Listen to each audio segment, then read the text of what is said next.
All right, y'all, what's going on? My name is Noah, 22 years old, owner-operator. I'm from Syracuse, New York. I got my own authority and everything, but I'm a dedicated carrier for a company up by me.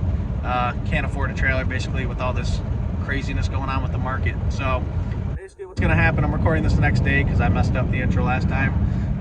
My truck's been in the shop for 2 weeks, had a whole honey-do list, 2 new tires, bunch of airbags, shocks, some other shit that needed to be done. And we're going to take a power-only load for hardware distribution center up to Maine. We're going to do 5 different drops all over Maine, and we're going to come back to the house and enjoy. At the end of the video, we'll go over all the pay, we'll go over my expenses, we'll go over everything, just like everybody wants to see and hear. So enjoy.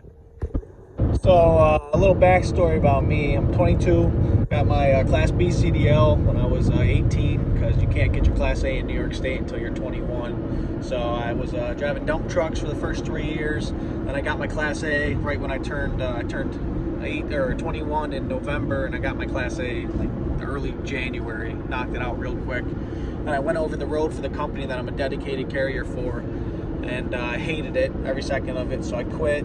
I went back to dump trucks, float boys, went down the oil field for Pennsylvania oil field. I was in West Virginia, but the company was out of Pennsylvania for a little while. And then I bought this truck that I got now and moved down to North Carolina to haul dump trailers with my buddy AJ. But that wasn't working out, money wasn't right. So I came back up to New York and I called up the company I used to drive for. And I was like, yo, here's the situation. And they're like, bring it. So for the past like 7 or 8 weeks now, I've been back with them, and for the past month I've been doing this power only stuff for the hardware distributor, and it's been going exceptionally well. We've been killing it, but we were tired, so we took a nice little 2-week vacation. Truck got some work done to it, and now we are finally ready to go back to work, make some money, see what happens. Well, here she is, 2011 Volvo VNL. And get a pre-trip done, get her started up, and hit the road. When I first bought the truck, the AC was broken, so we replaced the condenser, the compressor, we charged it. Got some fresh new steers on this old girl. Just could use another wash job, but you know, it's a work truck, not a show truck, and it's a pile of crap anyways. Just got a fresh PM done, everything's changed out. We got 4 new drives on the back. It needs 4 more, but these are good enough for now. I blew that tire out, so that's a recap from a nice old TA in Maryland. That was nice of them. And this is her. Look at that. Fresh grease on the 5th wheel, everything. Ready to roll. So we are currently on our way to go pick up the trailer. My truck's a Volvo VNL. So 2011. It's got a D13 motor in it, rated at about 500 horsepower. A Eaton Fuller 13-speed manual. It's pretty dirty right now, but it's got out of the shop after 2 weeks, so we'll get that all situated once we get stopped for the night up there in Maine. But from the shop to the DC where I'm picking up the trailer is about 7 miles, so we're almost there now, and we'll see if the load's ready or what the trailer looks like, and we'll see. Well, unfortunately, we got a pup trailer, which is usually a good thing. They're light, can't fit that much shit in them, but my sliding 5th wheel won't slide, and these pup trailers like to tear up my brand new tires, so gotta be careful, make sure we don't take turns too tight. Gotta take my mud flaps off because they'll also tear up my mud flaps, so we're gonna get that, hook onto it, pull forward, see what's inside it, get on the road. So like I was saying, I guess we got 5 deliveries, so you'll see everything is numbered a little different. That's 2200, this is 2202. And there's loose stuff right here in the middle, and usually it'll be hanging on the wall or something, but looks like we don't have that much stuff. Mainly just gonna be the 1,000+ miles we gotta do, so should be pretty simple. All right, so it looks like we got 364 miles till we get to our first stop. We'll be sleeping in the parking lot to get them all done tomorrow. We're gonna stop in about 2.5 hours and get some fuel because we are running a little low. We'll stop at the New York-Massachusetts border and get some fuel. And then we'll head back up all the way up to Maine, and we'll sleep in the parking lot. We should be there around midnight or something. It's not too bad. We'll sleep. The stores usually don't open until about 7 or 8 a.m., so plenty of sleep, plenty of time, and see what happens. Almost $4 a gallon. And I got 250 gallon tanks. It's gonna be a pretty penny today, boys. This shit should be illegal, man. Ridiculous. My dumb ass was so excited to go inside and go to the bathroom, I forgot to put the fuel cap on when I pulled forward. It's about $60 with the fuel right there, thanks to our great president right there. There you go. Stupid! My mileage was all messed up from the last time, but $588, 148 gallons on about 1,000 miles, so. It's what you deal with in the Northeast with all the hills and all that other garbage that we deal with up here, so.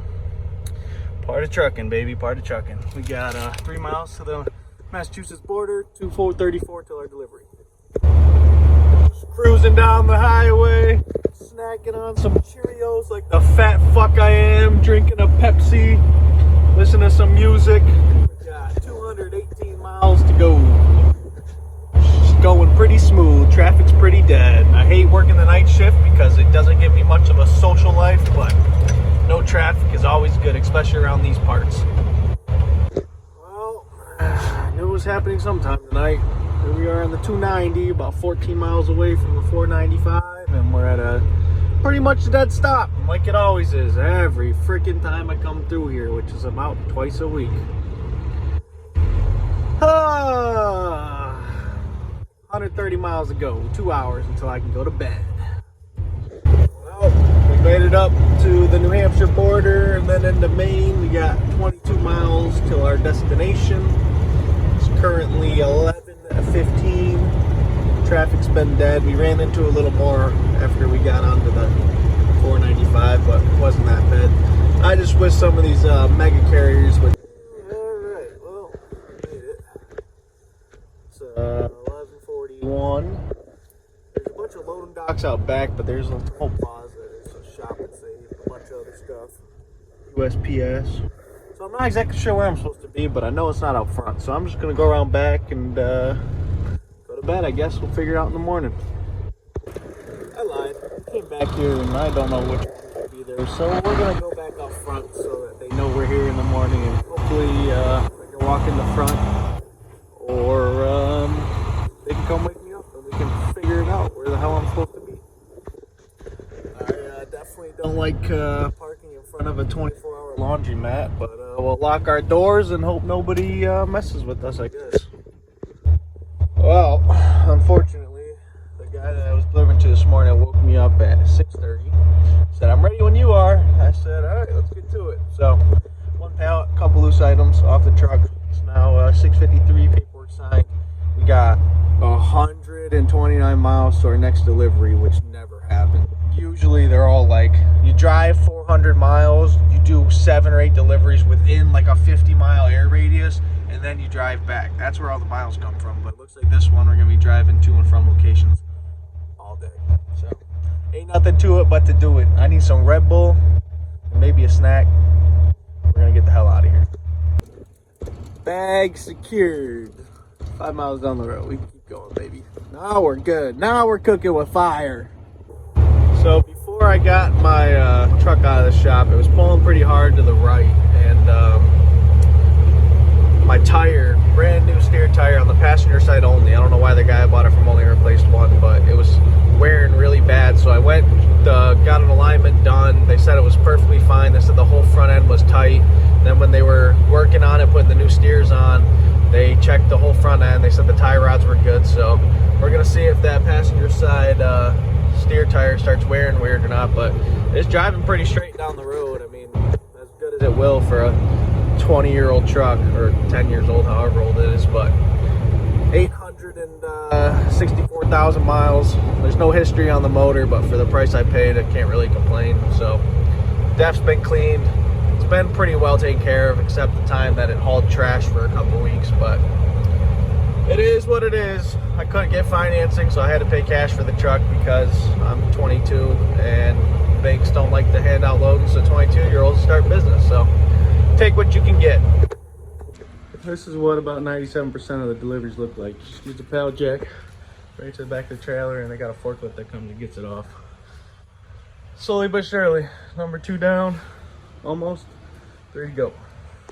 So the stuff comes on the pallets in these black totes. and I'm responsible for bringing them back empty. So we shall see how many we have by the end of the day. So now we're going 23 miles right back to where we just came from, a little small town where we got off the interstate to do another delivery. 24 miles. Here we go. Another 2 pallets off the truck. Starting to get empty up in here. These are going to be fun to get off. These look heavy. Other than that, not much left. Alright, well, we got 38 miles till our next delivery, and then the delivery after that is a little over 90 minutes away.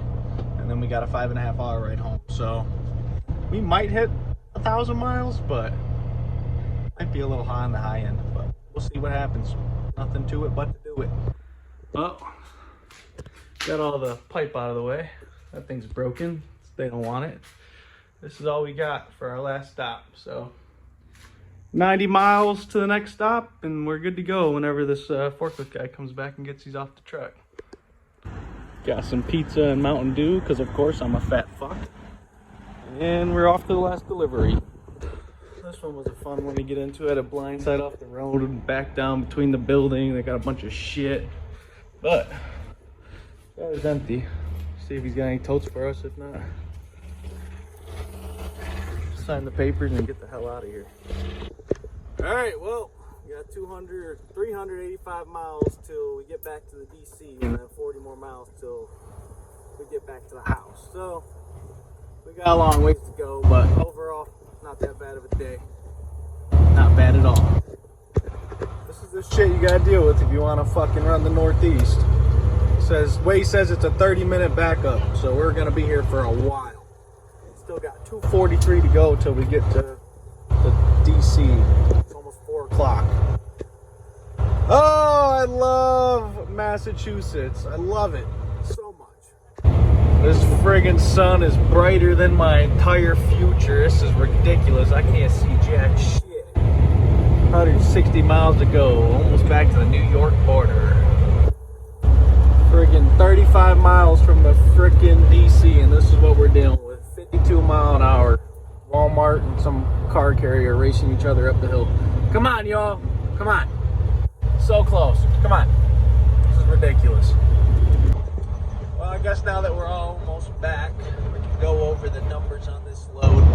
This load paid me, after my carrier's cut, $3,500. It's 1,000 miles, 5 deliveries. They pay like $325 a mile and then $75 a delivery or something like that. But after everything, it broke out to be like $344 a mile to me.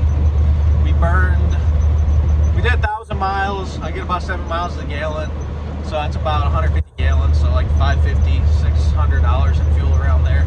So bringing home around $2,900 for this load, not including my insurance and all my other reoccurring costs. My insurance is about $800 a month for brand new authority. So kind of got the hook up there. My liability is like 8,000 something, and then my car goes right at 4,000 for the year.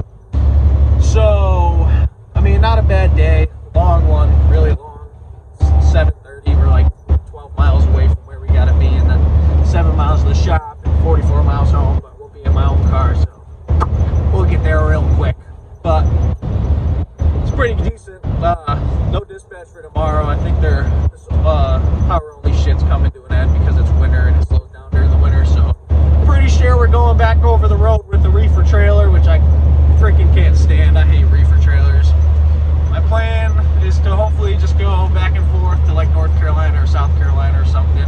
They got dedicated freight with hauling chicken out of North Carolina. So down and back, take 3 days off, down and back, take 3 days off, and just keep doing it. And then hopefully sometime around my birthday, November 24th, I'm gonna buy or rent or lease a dry van. The market's ridiculous right now. And I'll probably stay on with them, but we're gonna have to work out some of the numbers because there's too many. It's a story for another time. Anyways, we're just gonna, I don't know, run the load boards. No, the load boards are too hot right now to not play the game, so we'll see what happens. We got 7 miles till we're back at the DC, 14 miles till we're back at the yard, and 44 miles till it's Bud Light time, baby. Trailer dropped off, paperwork turned in. lock her up. I want to check out that passenger side steer real quick, see what if it's wearing it all already. Looks pretty good to me. Hopefully it stays that way. Look at this old pile of shit. Look at it. Damn. She has seen better days, but she's still running the road making me money. So yeah, like I was saying, I left my house yesterday at like 4:45 p.m. and now it's 8 o'clock, right on the money. I'm back in my car. We got about a 30-minute ride home. So all in all, about 27 hours, right at 1,100 miles. It wasn't 1,000, it was 1,100, but that's neither here nor there. And about $2,900 after fuel. So not a bad day. I've done a lot worse shit for a lot less money, but still a very long one. Time to go and take a shower and go to the bar, drink some freaking beer, because I deserve it after today.